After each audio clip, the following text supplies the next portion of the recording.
اللہ تبارک و تعالیٰ کی سنت یہ ہے کہ جب بندے کو دیکھتے ہیں کہ یہ قدم بڑھایا اس نے کہ نہیں بڑھایا، اگر کوئی قدم بڑھایا اس نے اور پھر مانگا اللہ تعالیٰ سے تو اللہ تبارک و تعالیٰ ضرور عطا فرماتا ہے. لیکن قدم تو بڑھائے نہیں آدمی، جتنا انسان کے استطاعت میں ہے وہ کام تو کرے نہیں اور مانگے جائے اللہ تعالیٰ سے، یا اللہ تو غیب سے دے دے، غیب سے دے دے.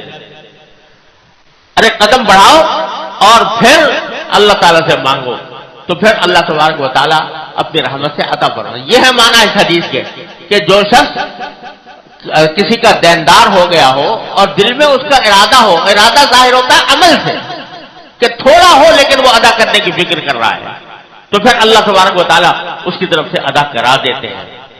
لیکن کسی کے دل میں ہو ہی نہ ارادہ تو وہ اس کو تو حدیث میں چور کہا گیا ہے کہ جو آدمی قرض لے اور ادا کرنے کا ارادہ نہ ہو وہ در حقیقت آخرت میں چور بنا کر اٹھایا جائے گا، چور بنا کر اٹھایا جائے گا کہ اس نے ارادہ ہی نہیں کیا ادائیگی کا. جب ارادہ کرتا ہے تو کچھ تھوڑا عمل تو کرے اس ارادے کی طرف. حدیث میں رسول کریم صلی اللہ علیہ وسلم نے واقعہ بیان فرمایا، اور یہ واقعات جو رسول کریم صلی اللہ علیہ وسلم بیان فرماتے ہیں یا قرآن کریم میں آتے ہیں یہ محض قصہ کہانی نہیں ہوتے، یہ در حقیقت عبرت اور سبق لینے کے لیے ہوتے ہیں. صحیح بخاری میں رسول کریم صلی اللہ علیہ وسلم نے یہ واقعہ بیان فرمایا کہ پچھلی امت میں ایک شخص تھا، اس کو کوئی ضرورت تھی پیسوں کی، تو وہ کسی کے پاس گیا اور اس نے کہا مجھے 1000 دینار قرض دے دو. 1000 دینار یعنی اشرفیہ سونے کے سکے ہوتے تھے، بڑی رقم تھی. 1000 دینار اس لحاظ اس زمانے کے لحاظ سے تو بھی تھی، آج بھی 1000 دینار کوئی معمولی چیز نہیں ہے. مقصد اس کا یہ تھا کہ 1000 دینار لے کر میں کہیں تجارت کروں اور تجارت سے اپنا روزگار چلاؤں، پھر بعد میں اس کو واپس کر دوں. تو جس سے قرض لینے گیا تھا اس نے کہا بھائی کوئی گواہ لاؤ، کوئی گواہ ہو کہ جو گواہی دے کہ تم نے مجھ سے 1000 دینار قرض لیے ہیں. اس نے کفا باللہ شہیدا، بھائی میرے پاس گواہ کو نہیں ہے، اللہ کو گواہ بناتا ہوں. اس نے کہا اچھا کوئی ضامن لاؤ کہ جو ضمانت لے کہ تم ادا کرو گے، اگر نہیں ادا کیا تو وہ ادا کرے گا تمہاری طرف سے. تو کہا کفا باللہ وکیلا کفیلا، میرے پاس کوئی ضامن وامن نہیں ہے، اللہ ہی بس ضمانت، اللہ ضامن. اس نے کہا اچھا ٹھیک ہے، میں جب تم نے اللہ کو گواہ بنایا، اللہ کو کفیل بنایا، تو میں بھی کسی اور کفیل کا مطالبہ نہیں کرتا. لو 1000 دینا دے دیے، اور وقت طے ہو گیا کہ فلاں وقت میں فلاں تاریخ کو تم یہ واپس کرو گے اتنے میں. یہ لے کر چلا گیا. لیکن آدمی تھا کہ اللہ کے اوپر بھروسہ کیے ہوئے اللہ کو گواہ بنایا، اللہ کو کفیل بنایا. چلا گیا اور سمندر سے کشتی میں بیٹھ کے کسی دوسری جگہ چلا گیا اور وہاں جا کر شاید تجارت کی ہوگی، کچھ کمایا ہوگا. جب قرضے کی واپسی کا وقت آیا تو اس نے سوچا کہ میں نے وعدہ کیا اور میں نے اللہ کو گواہ بنایا تھا، اللہ کو ضامن بنایا تھا، تو لاؤ اب میں واپس کروں. اب جو واپس جانے کے لیے کشتی کی ضرورت تھی. اب جب پہنچا وہاں پر جہاں سے کشتیاں ملتی ہیں تو کشتی نہیں ملتی کوئی، وہ کشتی جو اس کو وہاں تک پہنچا دے. اب بڑا پریشان ہوا کہ میں نے تو اللہ کی گواہی پر، اللہ کی کفالت پر اس سے قرض مانگا تھا، اور اب وقت آ گیا ہے اور میں ادا نہیں کر سکوں گا تو کتنی بری بات ہوگی. آخر کیا کیا اس نے کہ اپنا سا کام تو میں کر لوں، باقی اللہ کے حوالے. اس نے یہ کیا کہ ایک کھجور کا ایک شہتیر لے کر اس کو کھودا اور 1000 دینار کھود کر اس میں رکھ دیے، کسی تھیلی والی میں کر کے رکھے ہوں گے، اور پھر دونوں طرف سے ڈانٹ لگا دی اس کے کہ کہیں سے وہ نکلنے نہ پائے. اور یہ شہتیر لے جا کر سمندر کے کنارے سمندر کے پاس پہنچا اور جا کر اللہ تعالیٰ سے دعا کی کہ اللہ میں نے فلاں شخص سے قرضہ دیا تھا 1000 دینار، اور اس نے گواہ مانگا تھا، میں نے آپ کو گواہ بنایا، اس نے ضامن مانگا تھا، آپ کو ضامن بنایا، تو اب میرا وقت آ گیا ہے، میں تلاش کر رہا ہوں، کوئی کشتی ملتی نہیں ہے کہ وہاں پر لے جا کر اس کو میں دے سکوں، اب میں یہ آپ کے حوالے کرتا ہوں، یہ شتیر میں اس میں سمندر میں ڈال کر آپ کے حوالے کرتا ہوں، کسی طرح اس تک پہنچا دیجیے۔ تو شتیر اسے ڈال دیا سمندر میں۔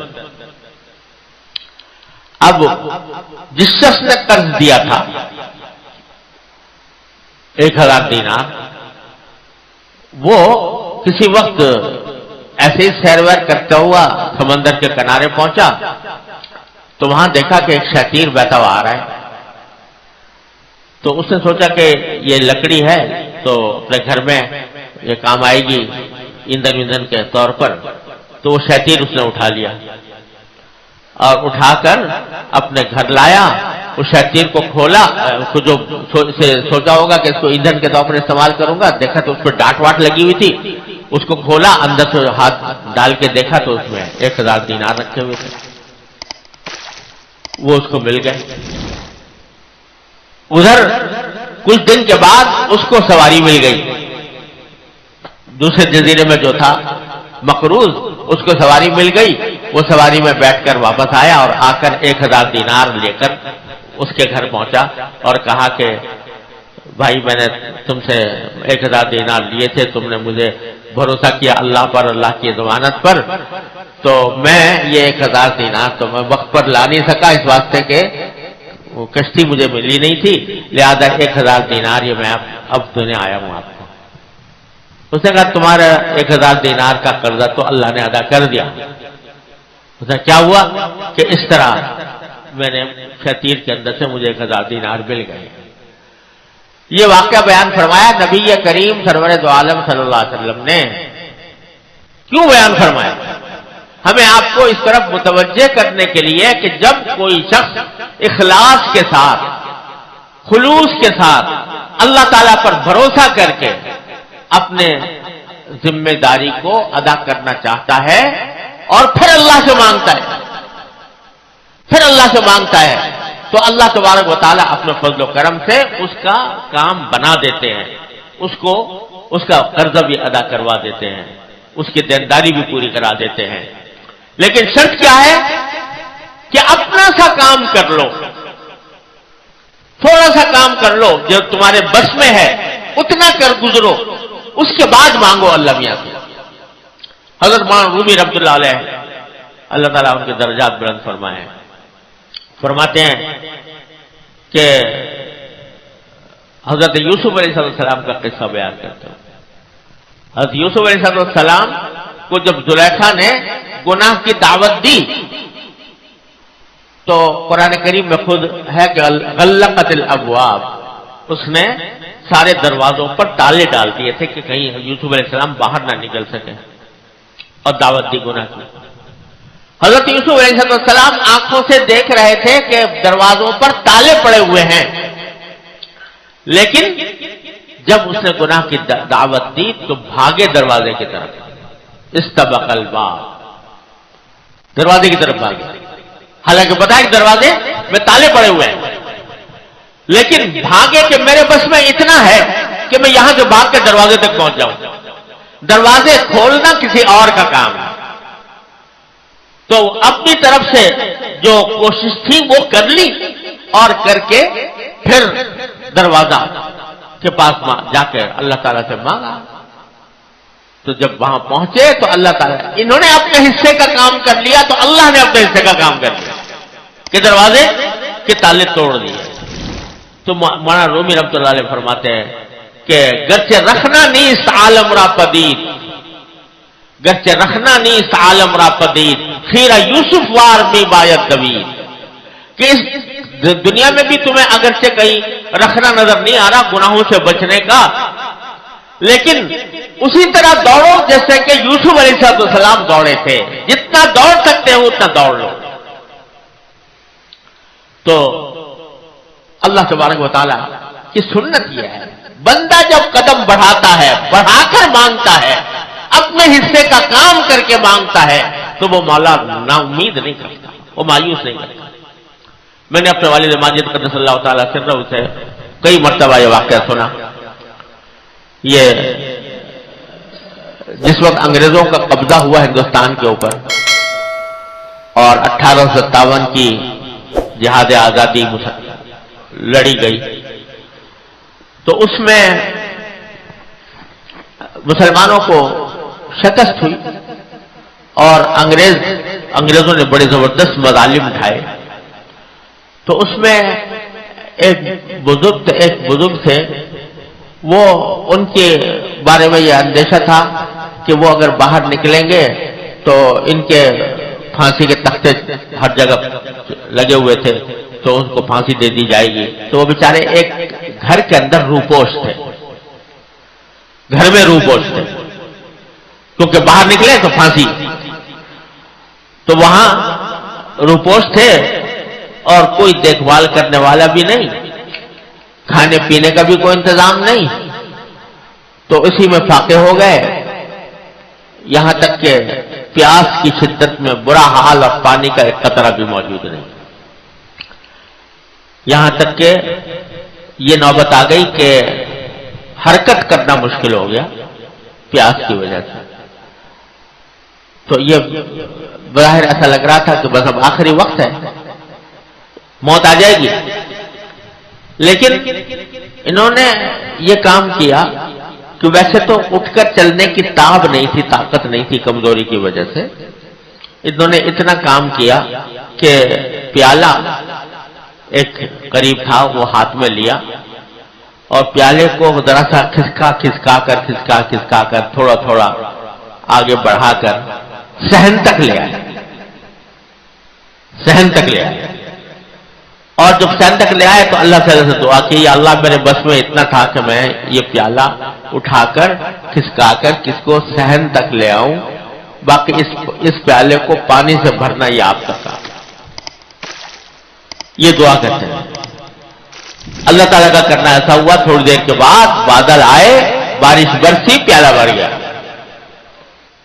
اور اللہ تعالیٰ نے پیاس سے نجات عطا فرمایا. تو یہ سنت اللہ جل جلالہ کی ہے کہ بندہ اگر اپنے حصے کا کام کر لے، جتنا اس کی استطاعت میں، جتنا اس کی طاقت میں ہے. دین کی طرف چلنے کا معاملہ بھی یہی ہے کہ جب آدمی جتنا اس کے بس میں ہے اتنا کر گزرے اور پھر مانگے اللہ سے. الذین جاہدوا فینا لنہدینہم سبلنا، جو ہمارے راستے میں کوشش کرتے ہیں ہم ضرور ان کے اپنے راستوں کی ہدایت ضرور دیں گے. اللہ تعالیٰ فرماتا ہے اپنے راستوں کی ہدایت کیا دیں گے. حضرت نے ترجمہ فرمایا کہ جو لوگ ہمارے راستے میں جنہوں نے کوشش کی، ہم ضرور ان کو اٹھا کر اپنے راستوں پر لے جائیں گے، اٹھا کر لے جائیں گے. لَنَهْدِيَنَّهُمْ سُبُلَنَا. تو اللہ تبارک و تعالیٰ کی سنت یہ ہے، اپنی طرف سے کوشش میں کوتاہی نہ ہو، پھر اللہ تبارک و تعالیٰ سے مانگے. تو یہ اللہ تبارک و تعالیٰ کی سنت ہے کہ ادب. تو جو آدمی قرض مقروض بنا، دل میں نیت پوری ہے کہ میں ادا کروں گا اور جتنا ادا کر سکتا ہے اس کا تھوڑا تھوڑا انتظام بھی کرنا شروع کر دیا، تو اللہ تبارک و تعالیٰ اس کو انشاءاللہ معلوم نہیں. رسول کریم صلی اللہ علیہ وسلم فرمایا کہ اللہ تعالیٰ اس کی طرف سے اس کو اس کے ارادے میں اس کو کامیاب فرمائے. بعض روایتوں میں تو اس میں یہ بھی آیا ہے کہ دنیا ہی میں کامیاب فرمائے، اور بعض روایتوں میں مطلق ہے کہ بہرحال یہاں ادائیگی ہوگی، اور اگر فرض کرو نہ ہو سکی تو اللہ تعالیٰ آخرت میں اس کی معافی کا انتظام فرما دیں گے. اگر یہ نہ ہو، اپنی طرف سے کوشش نہ ہو، تو پھر حدیث میں یہ ہے کہ مومن کی جان جو ہے وہ معلق رہتی ہے، لٹکی رہتی ہے، جب تک کہ اس کا دین ادا نہیں ہوتا اس وقت تک اس کی جان لٹکی ہوئی ہوتی ہے کہ جہنم میں جائے گی کہ جنت میں جائے گی. تو اس واسطے ارادہ بھی ہو، اور ارادے ہونے کے ساتھ ساتھ اس کا جتنا عمل ہو سکتا ہے وہ. اور یہ بہت اہم بات میں عرض کر رہا ہوں جو اکثر و بیشتر نظر انداز ہو جاتی ہے. جن کے ذمہ بڑا قرضہ ہوتا ہے وہ اس انتظار میں بیٹھے رہتے ہیں کہ جب بڑی رقمیں آئیں گی تو ادا کریں گے. ارے 5 روپے بھی اگر تم نے کسی طرح بچا لیے اور اس کو ادا کرنے کے لیے تم نے رکھ دیا تو پتہ چلا کہ ہاں واقعی ارادہ ہے تمہارا، اور اسی طرح قطرہ قطرہ کر کے دریا ہو جاتا ہے. لیکن اگر یہ بھی نہیں کر رہے تو سمجھے فکر ہی حقیقت میں نہیں ہے، ارادہ ہی نہیں ہے. ارادہ ہوتا تو یہ کام کرتے. اللہ، میری ایک مرحوم بہن تھی، اللہ تعالیٰ ان کے درجات بلند فرمائے. بیچاری معاشی اعتبار سے ان کی شادی ہو گئی تھی، معاشی حالات اچھے نہیں تھے. تو ایک مرتبہ حضرت والد صاحب رحمۃ اللہ علیہ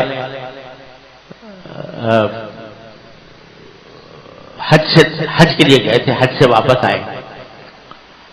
تو میری ہمشیرہ نے حضرت والد صاحب رحمۃ اللہ علیہ سے عرض کیا کہ ابا جی دعا فرما دیجئے کہ اللہ تعالیٰ مجھے بھی حج کرا دے، مجھے بھی حج کی توفیق دے دے.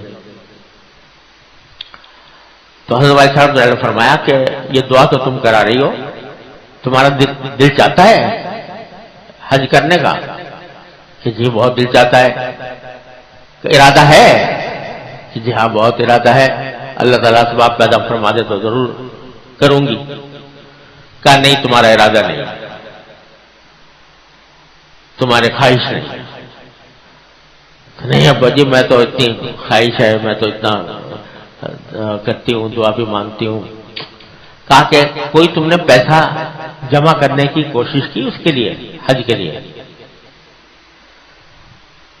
کہ ابا جی وہ تو بچتا ہی نہیں ہے کچھ، تو کہاں سے رکھ؟ کہا ایک پیسہ نہیں بچا سکتی، ایک پیسہ ایک آنا نہیں بچا سکتی کہ حج کے لیے بچا سکو. کہا ایک کو تو بچا سکتے، ایک آنے میں کہاں حج ہوگا؟ کہا کہ جمع تو کرو، ایک تھیلی بناؤ اور اس کے اندر جتنا بچا سکتی ہو، ایک پیسہ ایک آنا ایک روپیہ وہ اس میں ڈالتے رہو. جب یہ کرو گی تو پتہ چلے گا کہ واقعی ارادہ ہے اور واقعی کرنا چاہتی ہو، خواہش ہے. لیکن اگر کام تو کچھ کیا نہیں اور زبان سے کہہ رہی ہو کہ دل چاہتا ہے، ارادہ ہے، تو یہ زبانی جمع خرچ کا کچھ بھروسہ نہیں ہے. کچھ کام کر کے دکھاؤ. بس یہ بات ان کو دل کو لگ گئی. تو مجھے یاد ہے کہ وہ بیچاری جمع کرتے رہتی تھی، تھوڑی بہت آمدنی معمولی تھی. انتقال ہو گیا نوجوانی میں، 34 سال عمر تھی اس میں انتقال ہو گیا. تو جب ان کا سامان دیکھا گیا تو ایک تھیلی اس سامان میں ملی، اس میں لکھا ہوا تھا کہ یہ حج کے پیسے، حج کے لیے پیسے. اس کو کھولا تو اس میں 65 روپے تھے، 65 روپے اس میں جمع ہوئے تھے. یہ تھیلی والد صاحب نے دیکھی، والد صاحب کی آنکھوں میں آنسو آ گئے اور فرمانے لگے کہ یہ میں نے اس طرح مجھ سے کہا تھا اور میں نے ایسے اللہ کی بندے نے اس طرح پتہ نہیں کن کن حالات میں بچا بچا کر 65 روپے جمع کیے ہیں. لیکن مجھے اللہ تعالیٰ کی رحمت سے امید ہے کہ اللہ تعالیٰ اس کا حج قبول فرمائے. پھر اگلے سال حضرت والد صاحب رحمۃ اللہ علیہ حج کے لیے تشریف لے گئے. تو وہاں میدان عرفات میں اپنے خیمے میں تشریف فرما تھے. تو انہوں نے دیکھا کہ جبل رحمت پر چڑھی جا رہی ہیں. ایسا لگا کہ وہ جبل رحمت کے اوپر چڑھ رہی ہیں. اللہ تبارک و تعالیٰ نے پتہ نہیں کیا درجہ اس کا عطا فرمایا کہ اس حج کو اللہ تعالیٰ نے قبول فرما لیا. تو یہ بڑی عجیب، یہ بڑی اہم بات ہے جو اکثر و بیشتر نظر انداز ہو جاتی ہے کہ کسی بات کا ارادہ تو کر لیا، خواہش بھی ہے، لیکن اس کی طرف قدم کوئی نہیں بڑھایا، کوئی قدم اس کی طرف نہیں بڑھا، کوئی کام اس سمت میں نہیں کیا، تو اس کے نتیجے میں وہ خواہش جو ہے نہ ہونے کے برابر ہے. وہ خواہش گویا نہیں ہے. قدم اگر آدمی کے اندر خواہش ہو تو پھر اس کی طرف قدم بھی بڑھاتا ہے. تو نبی کریم صلی اللہ علیہ وسلم نے فرمایا کہ جو شخص کوئی اس کے ذمہ دین ہو جائے تو اس کو ادا کرنے کی نیت ہو اس کے دل میں اور نیت اسی وقت معتبر ہوتی ہے جب اس کے ساتھ کوئی عمل بھی ہو، تو پھر اللہ تبارک و تعالیٰ اپنے فضل و کرم سے اس کا دین ادا کروا دیتے ہیں۔ یہ وعدہ فرمایا نبی کریم صلی اللہ علیہ وسلم نے ایک حدیث کے اندر، دین ادا کروا دیتے، دنیا میں ہو یا آخرت میں معافی ہو گئی وہ بھی ہو سکتا ہے، لیکن اکثر و بیشتر تو ایسا ہوتا ہے کہ دنیا ہی کے اندر ادا کرا دیتے ہیں۔ لیکن اصل بات کیا ہوتی ہے کہ فکر نہیں، میرے ذمے کیا، مجھ سے کیا مطالبہ ہے، مجھ سے میری کیا ذمہ داری ہے، اس کا احساس نہیں، اور اس کے نتیجے میں لوگ جو ہے پریشانی ہوتے رہتے ہیں، مقروض ہیں جی، مقروض ہیں، مقروض ہے، کوئی دعا بتا دو، کوئی وظیفہ بتا دو، تو دعائیں وظیفے بھی ہیں کہ آدمی کوئی اگر مقروض ہے تو یا باسطو 72 مرتبہ پڑھ کے دعا کرے اللہ تبارک و تعالیٰ سے، یا وہابو پڑھ کر دعا کرے، اللہ تعالیٰ عام طور سے ادا کرے۔ لیکن یہ سب اس وقت ہے جبکہ اپنی سی کوشش جو انسان کے بس میں ہے وہ کر گزرے، تبھی اللہ تبارک و تعالیٰ کی طرف سے مدد آتی ہے۔ دوسرا یہ فرمایا کہ اگر قرض دینے والا تم کو کچھ کہے سنے تو صبر کرو، یعنی جس نے قرض دیا تھا اس کی ادائیگی میں کچھ دیر ہو گئی، وہ اگر کبھی تمہیں کوئی سخت کلامی سے کام لے تو اس کو سمجھو کہ بھئی اس کا حق تھا اور اس کے اوپر صبر کرو۔ قربان جائیے نبی کریم صلی اللہ علیہ وسلم کے کہ ہر ایک کو اس کے مناسب حکم بتاتے ہیں۔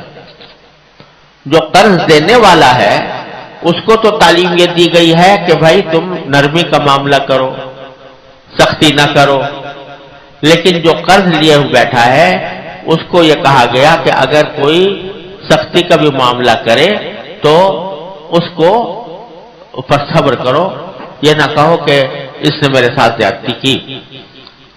اور خود رسول کریم صلی اللہ علیہ وسلم نے اپنی سنت میں سبھی چیزیں چھوڑی ہیں۔ ایک مرتبہ کسی کا دین تھا نبی کریم صلی اللہ علیہ وسلم کے ذمے، وہ آیا، آ کے اس نے ذرا ترش لہجے میں، سخت لہجے میں رسول کریم صلی اللہ علیہ وسلم سے بات کی اور یہ کہا کہ چھوڑوں گا نہیں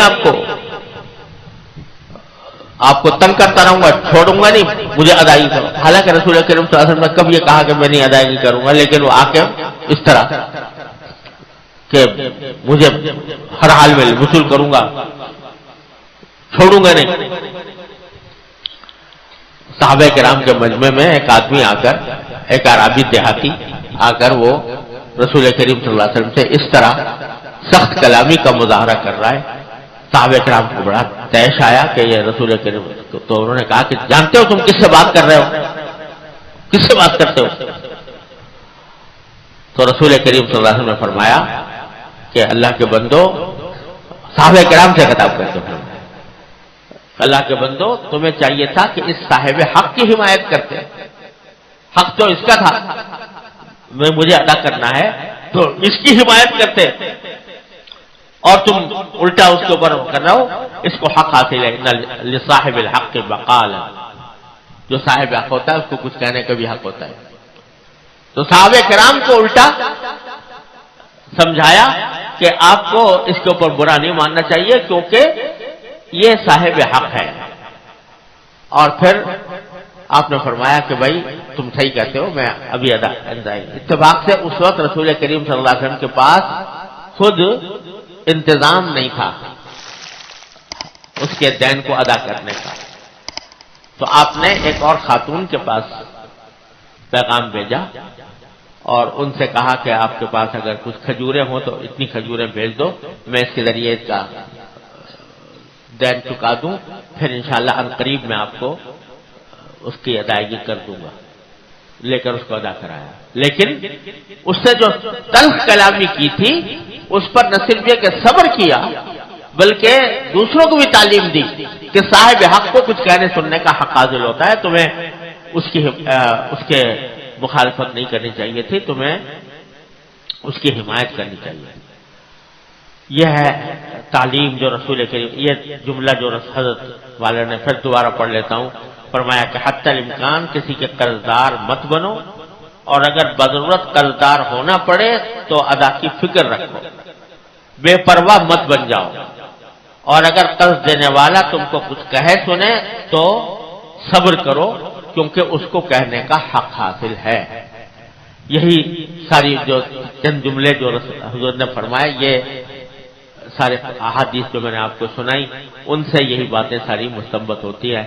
اللہ تبارک و تعالیٰ اپنے فضل و کرم سے، اپنے رحمت سے ہمیں اس کی صحیح فہم بھی عطا فرمائے، عمل کی توفیق بھی عطا فرمائے، اور اصل بات یہ ہے کہ قدم بڑھا کر مانگو اللہ تعالیٰ سے ہر معاملے میں، جو بھی قدم بڑھا کر جتنا ہو سکتا ہو، جتنا اپنے بس میں ہو وہ کر کے پھر مانگتے رہو اللہ تعالیٰ، اپنے حصے کا کام جتنا کر سکتے ہو کرو اور پھر اللہ سے مانگو۔ یہ نسخہ اکسیر ہے اصلاح کے لیے بھی۔ اللہ تبارک و تعالیٰ اپنی رحمت سے ہم سب کو عمل کی توفیق عطا فرمائے۔ اللهم صل على سيدنا مولانا محمد وعلى ال سيدنا مولانا محمد كما صليت على ابراهيم وعلى ال ابراهيم انك حميد مجيد۔ ربنا ظلمنا انفسنا وان لم تغفر لنا وترحمنا لنكونن من الخاسرين۔ ربنا آتنا في الدنيا حسنة وفي الآخرة حسنة وقنا عذاب النار۔ ربنا اغفر لنا ذنوبنا وإسرافنا في أمرنا وثبت أقدامنا وانصرنا على القوم الكافرين۔ ربنا هب لنا من أزواجنا وذرياتنا قرة أعين واجعلنا للمتقين إماما۔ یا ارحم الراحمین، اپنے فضل و کرم، اپنی رحمت سے ہمارے تمام گناہوں کو معاف فرما۔ یا اللہ ہمارے تمام چھوٹے بڑے، اگلے پچھلے، خفیہ علانیہ، ہر طرح کے گناہوں کو اپنے فضل و کرم سے معاف فرما۔ یا اللہ ہمارے اعمال و اخلاق کی اصلاح فرما۔ یا اللہ ہمیں سیدھے راستے پر چلنے کی توفیق عطا فرما۔ یا اللہ دین کی صحیح سمجھ عطا فرما، اس پر عمل کی توفیق عطا فرما، اس پر استقامت عطا فرما۔ یا اللہ تمام حاضرین و حاضرات کو ان کے تمام جائز مقاصد میں اپنے فضل و کرم سے کامیابی عطا فرما۔ یا اللہ ہم میں جو لوگ بیمار ہیں انہیں شفائے کامل و عاجل عطا فرما۔ یا اللہ جو تنگ دست ہیں ان کی تنگ دستی کو دور فرما، جو مقروض ہیں ان کے قرضوں کی آسانی کے ساتھ یا اللہ ادائیگی کا انتظام فرما۔ یا اللہ ہر طرح کے شر سے، فتنے سے، معصیتوں سے، منکرات سے ہماری، ہمارے گھر والوں، متعلقین، احباب سب کی حفاظت فرما۔ یا اللہ پاکستان کی حفاظت فرما۔